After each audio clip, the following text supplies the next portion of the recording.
नमस्कार दोस्तों, एक बार फिर से स्वागत है आप सभी का तुल्यारेस के इस डिजिटल प्लेटफॉर्म पर। और दोस्तों, हमने शुरू किया था सेकंड ग्रेड अध्यापक भर्ती परीक्षा का पेपर फर्स्ट, और पेपर फर्स्ट के अंदर अपने 2 टॉपिक कर चुके थे। आज अपने तीसरा टॉपिक जो है राजस्थान की जलवायु, उसको शुरू करने जा रहे हैं। ये हमारा फर्स्ट पेपर का सिलेबस था। पहला टॉपिक हमारा राजस्थान की ज्योग्राफी ही है, उसमें लोकेशन, एक्सटेंट, रिलीफ फीचर यानी भौतिक विशेषताएं, ये सारी चीज़ें अपने देख चुके हैं। यानी 1 टॉपिक, 2 टॉपिक, और वैसे देखें तो 3 टॉपिक अपने कर चुके हैं। आज अपने क्लाइमेट को डिस्कस करने वाले हैं। चौथा टॉपिक जो है अपने पढ़ने वाले हैं। बड़े अच्छे से हम इसको समझेंगे। जो जो ज़रूरी बातें हैं, जो इंपॉर्टेंट फैक्ट हैं, उन सभी को अच्छे से डिस्कस करने वाले हैं। तो पूरा ध्यान स्क्रीन पे रखिएगा और चीज़ों को समझने की कोशिश कीजिएगा, क्योंकि यहाँ पर थोड़ी सी समझने की चीज़ें हमारे पास में आती हैं। तो चलिएगा बात करते हैं हम। सबसे पहले हमें राजस्थान की जलवायु में क्या क्या पढ़ना होता है, क्या क्या चीज़ें हमें देखनी है। तो हमें राजस्थान की जलवायु में 4 चीज़ें देखनी है। राजस्थान की जलवायु को प्रभावित करने वाले कारक। दूसरी चीज़ हमें देखनी है राजस्थान की ऋतुएं कौन कौन सी होती हैं। फिर राजस्थान के जलवायु प्रदेश का एक सामान्य वर्गीकरण आता है। एक देखिए कोपेन के अनुसार, ट्रिवार्था के अनुसार, ये वर्गीकरण भी आजकल परीक्षाओं में पूछे जाते हैं, तो इन्हें भी हमें थोड़ा ध्यान से देखना होगा। इसके अलावा लास्ट में हम बात करेंगे वायुदाब। यहाँ से भी कुछ प्रश्न आपसे पूछे जाते हैं। तो आइएगा शुरू करते हैं क्लास को, और एक एक करके हम सारी चीज़ों को डिस्कस करते हैं। सबसे पहले हम देखते हैं राजस्थान की जलवायु को प्रभावित करने वाले कारक। और उससे पहले हम थोड़ा सा ये समझ लेते हैं कि जलवायु हम कहते किसको हैं, जलवायु होती क्या है मेरे प्यारे दोस्तों। तो जलवायु देखिएगा दोस्तों, किसी भी भूभाग पर लंबी अवधि के दौरान, एक लंबी अवधि सामान्यतः से 30 से 31 वर्ष माना जाता है। हालांकि भारत में इसकी जो समयावधि है थोड़ी ज़्यादा है, लेकिन ये एक स्टैंडर्ड है। 30-31 वर्ष की लंबी अवधि के दौरान विभिन्न समयों में विभिन्न मौसमों की औसत व्यवस्था को ही उस भाग की क्या कहते हैं, जलवायु कहते हैं। देखिएगा, जैसे हम कहें सर्दी का मौसम, गर्मी का मौसम, मौसम जो है वो कुछ समय के लिए है, और उसी मौसम को अगर हम अपने एक लंबे समय के लिए देखें, या हम यूँ कहें कि एक लंबे समय में मौसम की औसत दशाओं को ही हम क्या कहते हैं, जलवायु के नाम से जानते हैं। एक लंबे समय तक यहाँ पर सर्दी पड़ती रहती है तो हम उसे शीत जलवायु का क्षेत्र कह देंगे। और अगर हमेशा गर्मी ही पड़ती रहती है, जो औसत है वहाँ का टेम्परेचर चीज़ें निकालना और उनके आधार पर अध्ययन करना ही क्या कहलाता है, उस स्थान की जलवायु कहलाती है। वैसे यहाँ से कोई प्रश्न तो आने वाला नहीं है, लेकिन हमें थोड़ा सा इस चीज़ के बारे में ध्यान होना चाहिए कि हम पढ़ क्या रहे हैं। अब अगर हम बात करें कि भारत की जलवायु कैसी है मेरे प्यारे दोस्तों, तो भारत की जो जलवायु है वो उष्ण है और शीतोष्ण है। किस प्रकार की है दोस्तों? उष्ण है और शीतोष्ण जलवायु जो है भारत की है। तो आपसे पूछा जाए भारत की जलवायु कैसी है, उष्ण है और शीतोष्ण है। अब अगर पूछा जाए राजस्थान की जलवायु, तो राजस्थान की जलवायु उष्ण और शीतोष्ण है, दोनों ही इसके अंतर्गत आते हैं।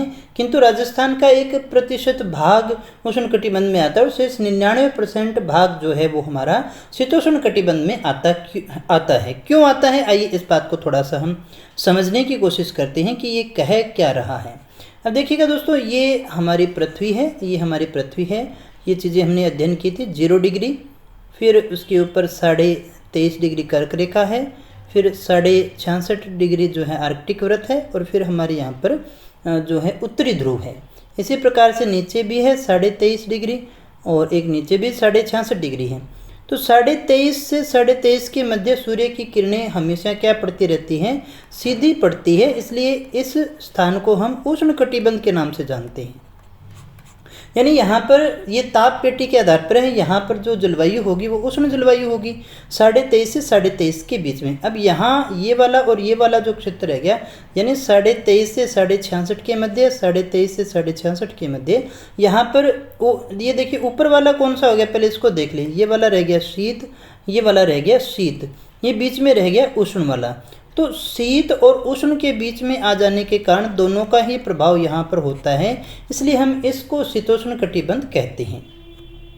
आइए वापस समझते हैं इस बात को थोड़ा सा और अच्छे से, ताकि चीज़ें हमारी ये सारी की सारी क्लियर हो जाए दोस्तों। तो दोस्तों हम क्या कह रहे हैं, जैसे मान लीजिएगा ये हमारी पृथ्वी है, थोड़ा सही से नहीं बना है, तो एक बार फिर से अपनी कोशिश कर लेते हैं इसको बनाने की। मैं भी इस बार थोड़ा सा सही बन जाए, कुछ गोल तो होना ही चाहिए ना। चलो काम चल जाएगा इतने से अपना, है ना। ये हो गई हमारी 0 डिग्री। फिर उसके बाद में ये जो रेखा आती है 23.5 डिग्री की आती है, और फिर ये जो रेखा आती है वो 66.5 डिग्री की आती है, ये 90 डिग्री है। और इसी प्रकार से ये जो है हमारी नीचे भी 23.5 डिग्री की आती है, और फिर उसके नीचे जो है 66.5 डिग्री की आती है, और ये यहाँ पर 90 डिग्री। तो ये इधर वाला उत्तरी गोलार्ध है और ये वाला दक्षिणी गोलार्ध है भूमध्य रेखा से नीचे। अब देखिएगा हमने क्या कहा, जो बात हम कह रहे हैं 23.5 डिग्री से 23.5 डिग्री के मध्य, यानी ये वाला 0 से 23.5 डिग्री और 0 से 23.5 डिग्री नीचे, ये वाला जो सारा का सारा भाग है, यहाँ पर होता क्या है कि वर्ष भर सूर्य की किरणें सीधी पड़ती हैं। तो सीधी पड़ने के कारण ये क्षेत्र जो आता है ये उष्ण कटिबंध में आता है। कौन से कटिबंध में आता है प्यारे दोस्तों? ये उष्ण कटिबंध में आता है। तो यहाँ की जलवायु कैसी होगी? उष्ण जलवायु होगी। यानी 23.5 डिग्री से नीचे अगर कोई क्षेत्र है, यानी यहाँ कोई क्षेत्र है, यहाँ पर कोई व्यक्ति रह रहा है, तो उसकी जो जलवायु होगी वहाँ की वो कैसी होगी? वो उष्ण जलवायु होगी। अब इसके बाद में जो हमारा दूसरा क्षेत्र रह जाता है, ये वाला हमारा क्षेत्र रह गया 23.5 से 66.5 डिग्री उत्तरी गोलार्ध में और 23.5 से 66.5 डिग्री दक्षिणी गोलार्ध में। इसे हम कहते हैं शीतोष्ण कटिबंध। ये कौन सा होगा दोस्तों? ये शीतोष्ण कटिबंध होगा। ये भी कौन सा होगा? ये भी शीतोष्ण कटिबंध होगा। ये दोनों किस में आ गए? शीतोष्ण कटिबंध में। क्योंकि ये वाला हिस्सा जो है ना, ऊपर वाला 66.5 से 90 डिग्री के मध्य जो है, ये वाला जो हमारा हिस्सा रह गया 66.5 से 90 डिग्री के मध्य का, ये हमारा रह गया शीत कटिबंध। ये हमारा आ गया शीत कटिबंध में। अब देखिएगा हमने क्या कहा, ये तो वाला हिस्सा रह गया ठंडा। ये वाला जो हिस्सा है हमारा, ये ठंडा हिस्सा, गर्म हिस्सा है, ये सारा का सारा उष्ण कटिबंध में आया। ये ऊपर वाला हिस्सा जो है वो हमारा शीत कटिबंध में आ गया। तो उष्ण और शीत के बीच वाला ये जो हिस्सा है वो कौन से में हो गया? शीतोष्ण वाला हो गया। अब हमें पता है कि राजस्थान की जो स्थिति है वो किस प्रकार की स्थिति है। राजस्थान की जो हमारी स्थिति है दोस्तों वो है, उसके लोकेशन को देखते हैं।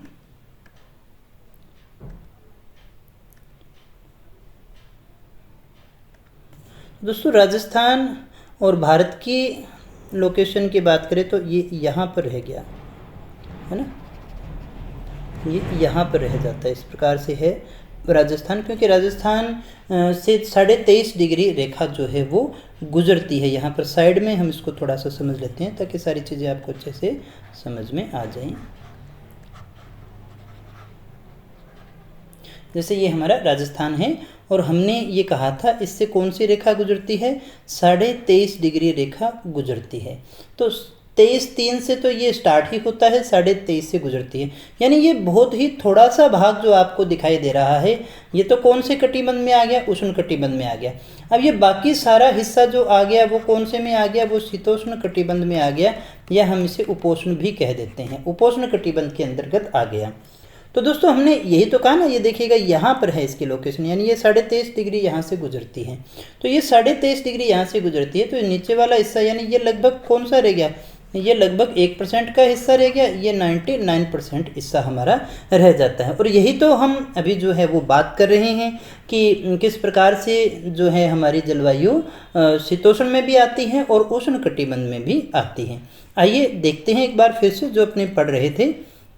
तो हमने यही तो बात की थी ना कि राजस्थान की जलवायु उष्ण और शीतोष्ण कटिबंध दोनों में ही आती है, और 1% भाग जो है वो उष्ण कटिबंध में आता है और 99% भाग जो है वो हमारा शीतोष्ण कटिबंध में आता है। अगर आपसे कोई पूछे राजस्थान में किस प्रकार की जलवायु है, कौन से कटिबंध में आता है, तो उष्ण कटिबंध में भी आता है, शीतोष्ण में भी आता है। चाहे 1% है, जलवायु दोनों प्रकार की राजस्थान के अंतर्गत पाई जाती है। तो राजस्थान की जलवायु को हम उपोष्ण जलवायु कहते हैं। क्या कहा हमने? अगर आपसे पूछा जाए राजस्थान की जलवायु कैसी है, 4 ऑप्शन हो तो हमें कौन सा भरना है? उपोष्ण जलवायु का ऑप्शन जो है वो टिक करना है। लेकिन अगर आपसे पूछा जाए तापमान की दृष्टि से कौन से कटिबंध में आता है, तो अभी हमने देखा ना अधिकतर कौन से कटिबंध में आ गया, ये शीतोष्ण कटिबंध में आ गया। उष्ण कटिबंध में जो कर्क रेखा से नीचे का थोड़ा सा जो हिस्सा आता है, लास्ट वाला जो हिस्सा आता है, वो सिर्फ शीतोष्ण कटिबंध में आता है। बाकी अधिकतर ये कौन से कटिबंध, सॉरी, उष्ण कटिबंध में आता है। बाकी ऊपर का जो हिस्सा है वो सारा का सारा किस में आएगा, शीतोष्ण कटिबंध में आएगा। एक बार फिर से इस चीज़ को थोड़ा सा आप इसको समझ ही लीजिएगा। ये वाला हिस्सा है ना, ये 1% जो है कर्क रेखा से नीचे वाला, ये तो उष्ण में आएगा, और ऊपर वाला कौन से में आ गया, शीतोष्ण में। इसीलिए तो हम कहते हैं ना अधिकतर जो भाग है वो कौन से में आ गया, शीतोष्ण। इसी आधार पर हम इसे शीतोष्ण कटिबंध में कह देते हैं। उम्मीद करता हूँ ये बात आप अच्छे से समझ गए होंगे। राजस्थान का सारा अधिकांश भाग कर्क रेखा के उत्तर में है, इसलिए हम इसे शीतोष्ण कटिबंध के नाम से जानते हैं। अब यहाँ कुछ एक जरूरी फैक्ट हैं जो आपसे पूछे जा सकते हैं। अगर आपसे पूछा जाए राजस्थान में वार्षिक वर्षा का औसत कितना है, तो 57.51% है। कितना है मेरे प्यारे दोस्तों, 57.51% नहीं, सॉरी, सेंटीमीटर है। वार्षिक वर्षा का औसत अगर आपसे पूछा जाए तो 57.51 सेंटीमीटर है। और अगर भारत की औसत वर्षा को पूछा जाए तो वो कितना रहेगी, 125 सेंटीमीटर। तो यहाँ से आपसे इस प्रकार से प्रश्न पूछा जा सकता है। नंबर 1 तो ये कि वार्षिक वर्षा का औसत क्या है राजस्थान में, इतना है। कई बार वो तथ्यात्मक दे देता है, राजस्थान की जो वार्षिक वर्षा का औसत है वो भारत से ज़्यादा है, भारत से कम है, भारत से दुगना है, भारत का आधा है। इस प्रकार के बहुत सारे बड़े अच्छे अच्छे प्यारे प्यारे प्रश्न यहाँ से बनते हैं। लेकिन आपको ये चीज़ याद रखनी है, 57, ये 57 सेंटीमीटर है और ये 125 है, तो लगभग इसके डबल से भी ज़्यादा हो जाता है भारत में। और भारत की औसत वार्षिक वर्षा ज़्यादा, यानी पूरे भारत की हमने निकाली है। लेकिन अगर हम केवल राजस्थान की बात करें तो राजस्थान की तो 57 ही है, लेकिन पूरे भारत में देखिएगा असम भी शामिल है, मेघालय भी शामिल है, सारा भारत शामिल है दोस्तों, क्योंकि सबसे कम राजस्थान में तो होती है ना। राजस्थान तो वार्षिक वर्षा का औसत घटा ही रहा है पूरे भारत का, क्योंकि यहीं तो सबसे कम होती है, बाकी सभी जगह तो यहाँ से ज़्यादा ही होती है। पश्चिमी राजस्थान में वार्षिक वर्षा का औसत 313 मिलीमीटर है। तो देखिएगा दोस्तों, हमने क्या कहा, पश्चिमी राजस्थान में अगर आपसे पूछा जाए तो 313 है, जबकि पूर्वी में 675 है। तो यहाँ हम एक चीज़ देख सकते हैं कि पूर्वी जो हमारा राजस्थान है, पूर्वी का मतलब हम क्या समझते हैं, पूर्वी का मतलब हम समझते हैं अरावली के ये वाला जो भाग है पूर्वी हो गया, और ये वाला पश्चिमी हो गया। ये वाला जो भाग है पश्चिमी में तो कितनी रहेगी, 313 है, जबकि पूर्व के अंदर 675 है। तो यहाँ पर अपने जो निष्कर्ष निकाल सकते हैं कि पूर्वी राजस्थान के अंदर पश्चिमी राजस्थान से लगभग दोगुनी वर्षा होती है, दोगुनी वर्षा का औसत यहाँ पर पाया जाता है राजस्थान के अंदर। अब हम देखें शीतोष्ण कटिबंध में स्थित जिले कौन से हैं और बाकी ज़िले जो हैं वो हमारे कौन से हैं। तो यहाँ सिंपल सा चीज़ आपको समझ में आती होगी। हमने कहा 1% ही है ना, वापस ये नक्शा तो आपको याद रखना ही पड़ेगा ना। अब देखो हमने क्या कहा, ये कर्क रेखा है, नीचे वाले जो हैं वो उष्ण में आएंगे। तो उष्ण में तो एक ही जिला आता है, बांसवाड़ा। उष्ण में तो कौन सा आता है, एक ही आता है, बांसवाड़ा, और बाकी सारे के सारे कौन से हो गए, शीतोष्ण में। तो शीतोष्ण कटिबंध में 32 जिले आते हैं और एक जिला जो है उष्ण कटिबंध में आता है जिसका नाम है बांसवाड़ा। ये आपको याद रखना है अच्छे से। अब हम देख लेते हैं राजस्थान की जलवायु को प्रभावित करने वाले मुख्य कारक कौन कौन से हैं, कौन सी चीज़ें इनसे प्रभावित होती है। अक्षांशीय स्थिति, इसको तो अभी हमने डिस्कस किया ही है। अक्षांशों के आधार, जिन अक्षांशों में स्थित होगा वैसी ही जलवायु होगी। राजस्थान जो है वो निम्न अक्षांशों में आ गया। वैसे तो मध्य के अंतर्गत भी अपने देख सकते हैं क्योंकि काफ़ी सब उधर चला गया, लेकिन हम ये कहें कि अक्षांशीय स्थिति राजस्थान की जो है भूमध्य रेखा के नज़दीक की तरफ जाता है, शीतोष्ण कटिबंध में आता है, तो इसलिए यहाँ की जलवायु कैसी होगी, शीतोष्ण। अगर ये उष्ण कटिबंध में आ रहा होता, उष्ण जो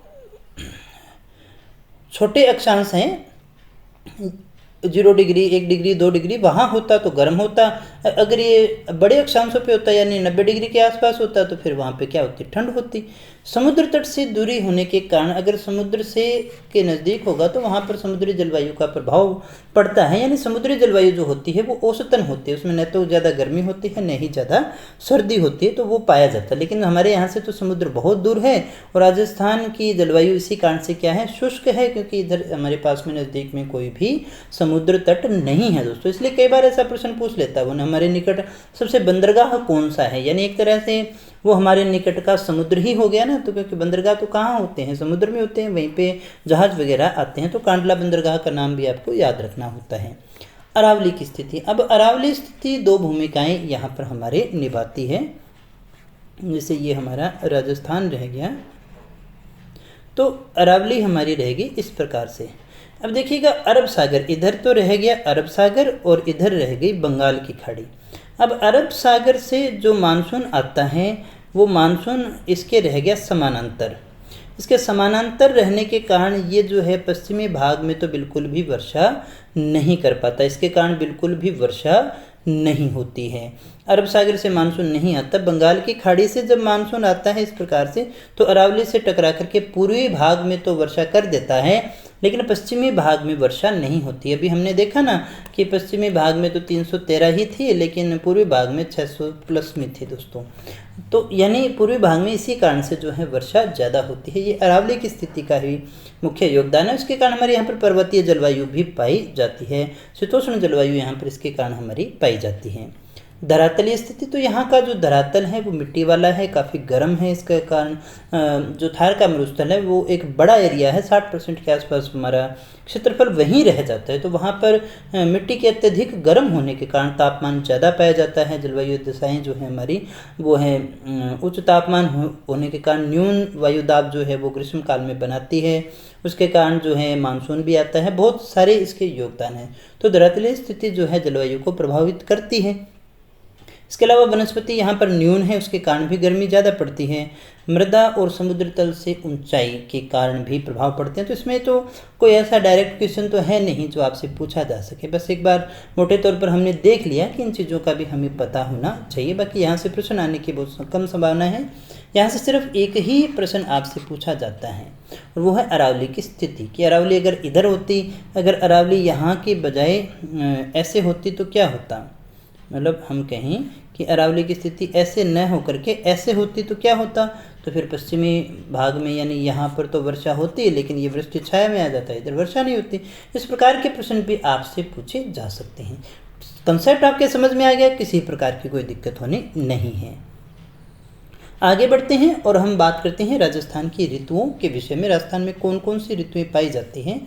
तो जलवायु के आधार पर राजस्थान में मुख्यतः 3 ऋतुएं पाई जाती हैं दोस्तों।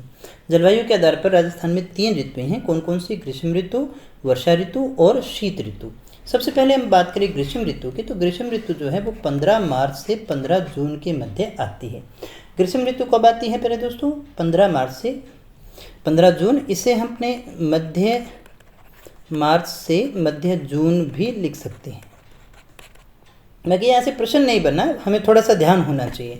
वर्षा ऋतु की बात करें मध्य जून से मध्य सितंबर के अंतर्गत आ गए, मध्य जून से मध्य सितंबर के अंतर्गत आ गई वर्षा ऋतु।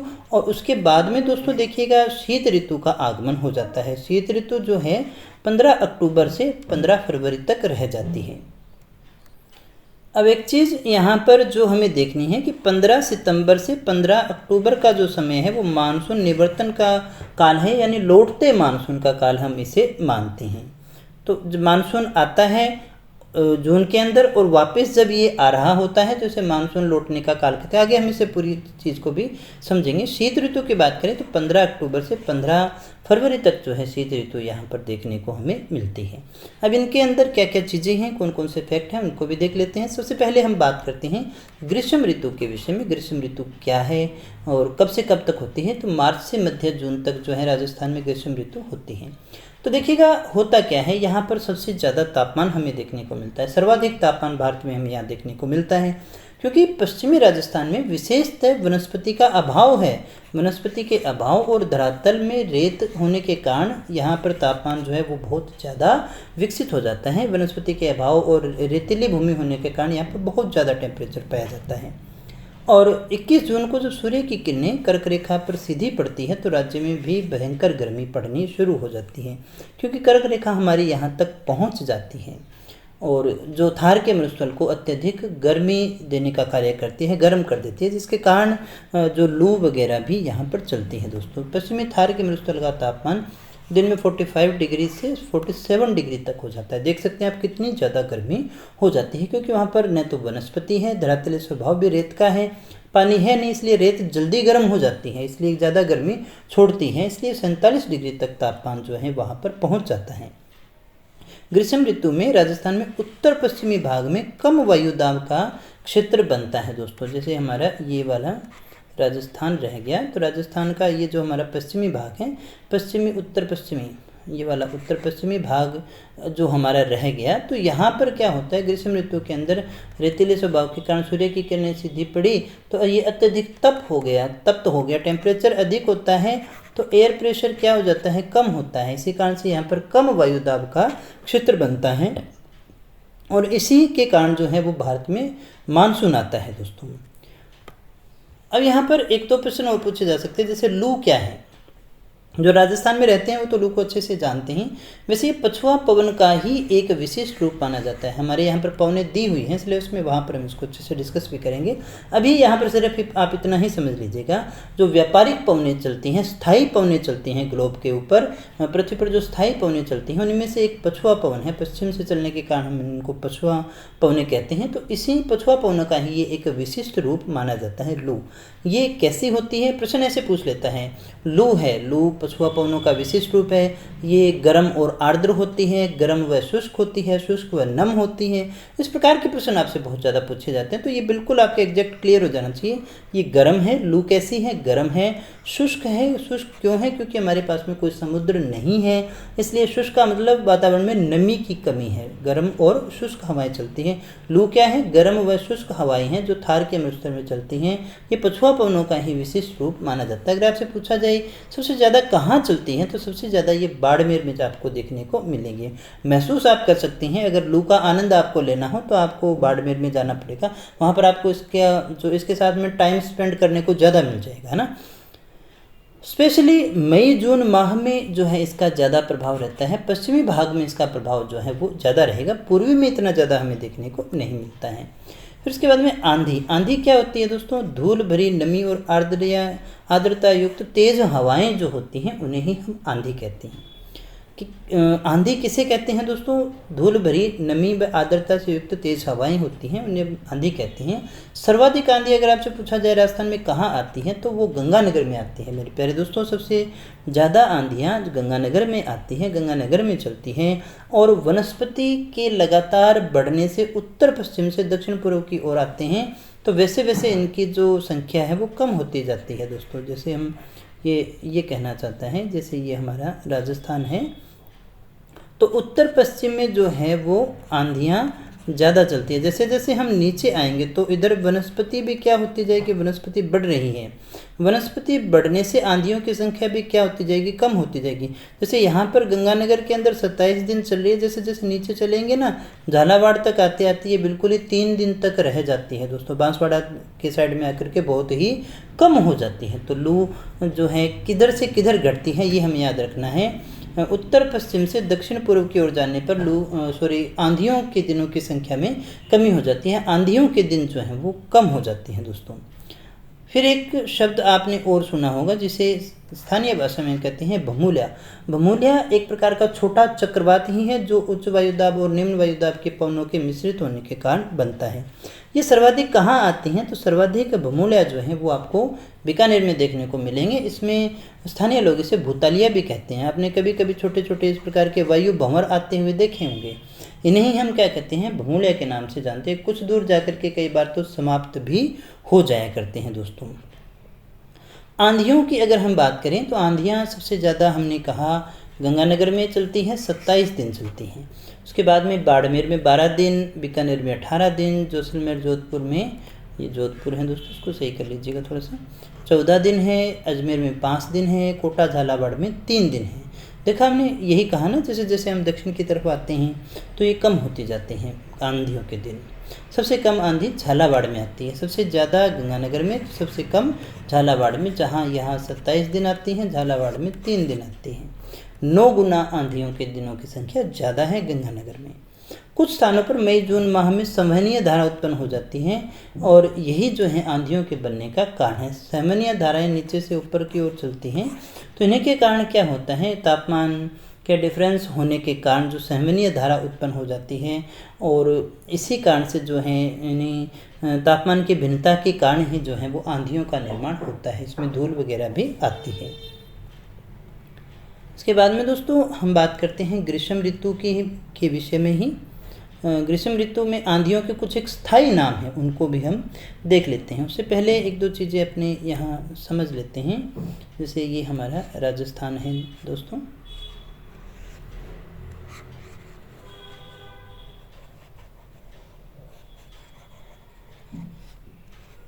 ये हमारा राजस्थान हो गया। तो राजस्थान में देखिएगा लू क्या है, हमने अभी डिस्कस किया था, पछुआ पवनों का ही क्या है, एक रूप है। लू क्या है, पछुआ पवनों का ही एक रूप है। इस प्रकार से जो है वो क्या चलती है मेरे प्यारे दोस्तों, लू चलती है। इस प्रकार से चलती है लू, इस प्रकार से क्या चलती है, लू चलती है। और हमने ये कहा था यहाँ पर क्या आती है इस प्रकार से, भमूलिया। यहाँ पर क्या आती हैं दोस्तों, भमूलिया। और आंधियाँ भी आती हैं, भमूलिया भी आता है और आंधियाँ भी खूब सारी आपको देखने को मिल जाएगी। ये इधर एक स्थान है चूरू, इसे दूसरा कलर से लिख देते हैं, अपने निशान में दूसरे कलर से लगा देता हूँ। चूरू एग्जैक्ट लोकेशन नहीं है, लेकिन आप इसको समझ जाइएगा। चूरू